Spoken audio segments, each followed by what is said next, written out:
Ang kwento ay nagsisimula sa isang lalaki na binubuli at nakakuha ng kapangyarihan sa ibang mundo, pagkatapos ay bumalik sa totoong mundo bilang pinakamalakas.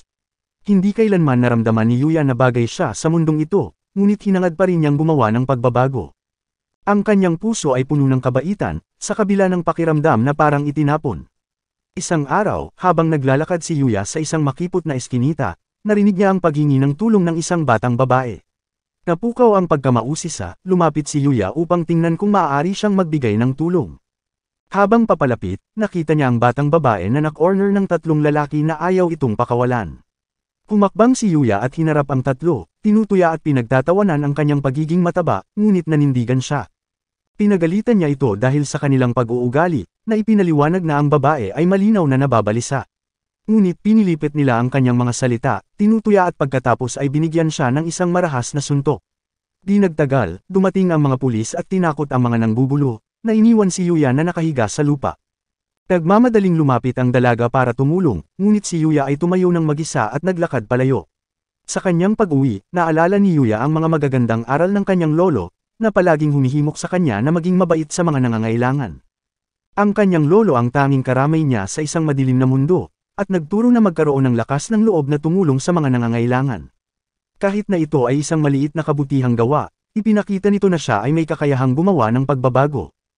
Alam niya na balang araw, tulad ng itinuro sa kanya ng kanyang lolo, makakatagpo siya ng tunay na kaligayahan sa pamamagitan ng pagiging mabait sa iba, at ang tapang na iyon ay palaging liwanag sa kanyang landas. Sa buong buhay ni Yuya, tiniis niya ang matinding pambubuli. Sa paaralan, binubuli siya at hinubad ang kanyang mga damit habang tinatawag siyang pangit. Pag-uwi sa bahay, pinagalitan siya ng kanyang mga magulang, na itinuring na hindi siya karapat-dapat na maging anak nila dahil hindi siya nagkaroon ng magandang mukha na katulad ng kanyang mga kapatid. Ang pagmamahal at paggabay lamang ng kanyang lolo ang meron sa kanya. Ngunit isang araw, namatay ang kanyang lolo, naiwan siyang tunay na nag-iisa sa mundong ito. Alam na kung ano ang mangyayari kay Yuya kung babalik siya sa bahay ng kanyang mga magulang. Ang iniwan ng kanyang lolo na bahay at mga ipon ay nais na kunin ng kanyang mga magulang, ngunit dahil ito ay galing sa kanyang lolo, ipinagpaliban na lamang nila ito, at iniwan si Yuya na kanilang sariling anak. Namuhay ng mag-isa at napilitang magtrabaho upang mabuhay. Kinabukasan, dumalo si Yuya sa kanyang graduation sa paaralan, at muli niyang nakita ang mga bully. Nag-iwan sila ng mga insultong sulat sa kanyang notebook. Sinubukang tumakas ni Yuya, ngunit hinabol siya ng mga bully at ibinagsak siya sa lupa. Nakiusap siya sa kanila na ihinto at nagpapaliwanag na kailangan niyang pumasok sa kanyang trabaho. Ngunit ang mga bully ay tumawa lamang, nagsabi ng higit pang mga insulto at pambubugbog. Ang isang pulutong ng mga mag-aaral ay nagtipon sa paligid, ang ilan ay kumukuha ng mga larawan at video, habang ang iba ay nanunuya at nagtatawanan. Matapos tiisin ang buong araw na pagdurusa, pumasok si Yuya sa trabaho ngunit siya ay tinanggal dahil sa pagiging late. Nanghihina ang loob at umuwi. Dahil kaunti na lang ang kanyang pera, instant noodles ang kanyang binili para sa hapunan. Sinubukan niyang manatiling matatag at ipagpatuloy ang buhay ngunit nang tingnan niya ang kanyang mukha sa salamin, napagtanto niyang imposible ito. Inaasahan niya na ang pagtatapos ay magbabago sa lahat, ngunit tila walang kakaiba. Sa sobrang galit at kawalan ng pag-asa, sinuntok ni Yuya ang kanyang refleksyon at nabasag ang salamin. Hindi na niya napigilan ang sarili, nauntog siya sa pader. Sa kanyang pagtataka, ang pader ay gumalaw na nagsiwalat ng isang lihim na pinto sa isang nakatagong silid. Hindi sigurado si Yuya kung alam ba ng kanyang lolo ang tungkol dito, ngunit nakita niya ang mga souvenir mula sa mga paglalakbay ng kanyang lolo sa buong mundo. Natuklasan ni Yuya ang isa pang misteryosong pinto sa loob ng silid. Pagbukas niya, nakita niya ang isang kubo sa bundok. Pagpasok sa loob, bumungad sa kanyang mga mata ang isang status window. Nalilito siya at inakalang pumasok siya sa ibang mundo. Bumalik sa dating kwarto para makasigurado.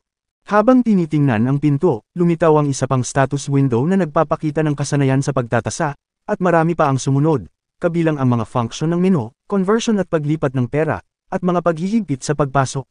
Nalilito si Yuya, ngunit nakuha niya ang mga pangunahing kaalaman. Ang huling status window ay makikita na ang kanyang stats ay nasa 1 punto lamang. Pagkatapos magbasa ng mga status window, nalaman niya na maaari siyang magtalaga ng mga puntos at gumamit ng kahon upang mag-imbak ng mga item. Ngunit kailangan niyang malaman kung nasaan siya. Upang gawin iyon, binuksan niya ang isang bintana at tumingin sa labas. Nang makita ang view, sa wakas ay napagtanto ni Yuya na siya ay nasa gitna ng isang makapal na kagubatan sa isang ganap na bagong mundo. Habang pinagmamasdan ni Yuya ang mesa, may napansin siyang kakaibang sulat na nakapatong sa ibabaw nito. Sinubukan niyang basahin ngunit hindi niya maintindihan ang wika. Sa isang iglap, binigyan siya ng sistem ng kasanayan na nagbigay daan sa kanya na maunawaan ang hindi pamilyar na teksto. Ang liham, na isinulat ng dating may-ari ng bahay, ay nagsisiwalat na sila ay namatay na. Bilang susunod na taong makakatuklas ng bahay, siya ang bagong magmamay-ari nito, kasama ang lahat ng nasa loob. Ipinaliwanag din ng liham na ang bahay ay protektado ng mahika, na pinipigilan ang sinumang magtangkang pumasok. Sa bagong kaalamang ito, sinimulan ni Yuya ang paggalugad ng bahay, sinusuri ang iba't ibang armas at kagamitan na nakaimbak sa loob.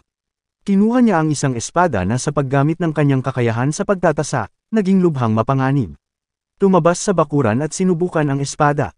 Dahil sa kakulangan ng mga stats, malinaw na nabigo siya sa kanyang unang pagtatangka at bumagsak sa lupa.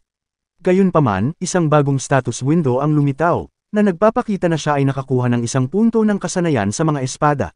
Sa palagay niya ay mabilis itong nakuha dahil nagmula siya sa ibang mundo, at nagpa siya na subukan ng iba pang armas na nakakuha ng punto ng kahusayan sa bawat isa. Pagkatapos niyang mamaster ang lahat ng mga kasanayan, nawala ang mga ito at napunta sa isang kakayahan na tinatawag na true martial arts. Habang pinapasok ni Yuya ang kanyang mga armas sa kahon, bigla siyang nakarinig ng mga yapak na papalapit. Tumingin siya sa harap at nakita niya ang isang bloody ogre na sumusugod sa kanya. Sa kabutihang palad, ang mahika na nagpoprotekta sa bahay ay bumuo ng isang harang na nagpatigil sa ogre na makapasok sa loob. Ipinagpatuloy ng ogre ang pagsalakay habang sinusubukang lumampas sa harang, at tiningnan ni Yuya ang mga stats ng ogre na nagsiwalat na ito ay nasa level 300, isang malakas na kalaban. Nang hindi makalusot sa harang, kinuha ng ogre ang isang puno at hinagis ito kay Yuya, at muli siyang naligtas sa harang. Nag-iisip si Yuya kung dapat ba niyang ihagis ang kanyang sibat sa ogre. Sa pagsisikap na makaligtas, inihanda niya ang kanyang sarili at inipon ang bawat lakas sa kanyang katawan upang ilunsad ang sibat. Nang tiningnan ang kinalabasan, namangha sa nakita, ang mga dugo ay tumalsik sa buong lugar at ang ogre ay may malaking butas sa dibdib. Napaluhod si Yuya, nakatitig sa kanyang mga kamay na hindi makapaniwala sa kanyang nagawa. Tumingin siyang muli at ang ogre ay nawala. Sa sandaling iyon, lumitaw ang isang status window na nagpapakita na siya ay nag-level up sa level 100 at ang lahat ng kanyang mga stats ay umabot sa 1,000 puntos bawat isa. Lumapit siya sa lokasyon at nalaman niyang may ilang kagamitan at item sa lupa na nahulog mula sa pagpatay ng ogre. Sinimulan niyang ipamahagi ang kanyang mga puntos sa stats at dahil napagod nagpa siya na bumalik at magpahinga. Habang papalapit sa pinto, biglang lumitaw ang pera na galing sa cash-out window. Ang perang ito ay magagamit niya sa totoong mundo. Gayunpaman, ang gabing iyon ay naging bangungot ni Yuya. Ang kanyang mga buto, kalamnan at balat ay nagsimulang maglipat-lipat at lumibot lahat ng sabay-sabay, na nagdulot sa kanya ng hindi matiis na sakit at huminto lamang nang siya ay nawala ng malay. Kinabukasan, nung tiningnan niya ang kanyang tiyan ay nawala ito at napalitan ng 6 packs. Habang hinahawakan niya ang kanyang mukha at buhok, napansin niyang lumaki ang kanyang damit at may nagbago sa kanya. Sinusubukan niyang tingnan ang sarili sa salamin, ngunit nasira ito at hindi na niya inisip.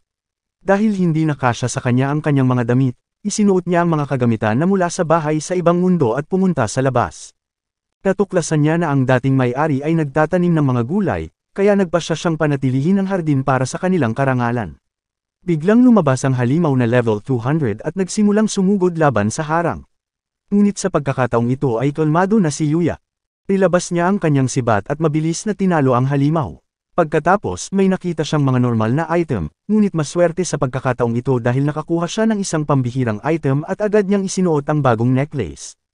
Ang kanyang level ay tumaas sa 150 at ang lahat ng kanyang mga stats ay umabot ng hindi bababa sa 2,000 puntos bawat isa. Bumalik at nagpas siyang gamitin ang bagong cash out na pera upang bumili ng bagong uniforme para sa kanyang paparating na pasukan sa high school. Ngunit hanggang sa araw na iyon, inalagaan ni Yuya ang bahay sa bagong mundo. At nang kinain na niya ang mga gulay ay lalong tumataas ang kanyang stats. Masaya siya sa kanyang mga bagong araw, at iniisip ang tungkol sa kung gaano siya nalulungkot na pumasok sa high school pagkatapos ng pambubuli sa lahat ng mga taon. Pero ngayon, nalampasan niya ito at naging mausisa sa bagong mundo. Nagsimula siyang mag-training at pinapalakas ang kanyang mga kasanayan. Kumakain siya ng mga kakaibang pagkain galing sa halimaw at naging masaya sa bagong buhay. Subalit, ayaw siyang tigilan ng mga halimaw tulad ng elite na duwende. Ipinasok na niya ang mga item sa kahon at handa na para sa kanyang bagong paaralan. Kinabukasan, si Yuya ay papasok na sa kanyang bagong paaralan at hindi niya napapansin ang mga tao na nakatingin sa kanya, habang pinag-uusapan kung gaano siya kagwapo. Sa silid-aralan, nilapitan siya ng kanyang mga dating bully. Nagsisimulang manginig sa takot at tinanong kung sino siya. Inihayag niya na siya ang pangit na bata na dati nilang binubuli, pero gulat na gulat ang reaksyon ng lahat. Walang makapaniwala sa pagbabago. Pagkatapos ng klase, nagmamadaling pumunta si Yuya sa banyo para makita ang kanyang refleksyon. Pagtingin niya sa salamin, napasigaw siya at hindi makapaniwala sa gwapong mukha na kanyang nakikita. Maraming salamat sa panunood hanggang dulo, mag-subscribe para sa higit pang mga video tulad nito.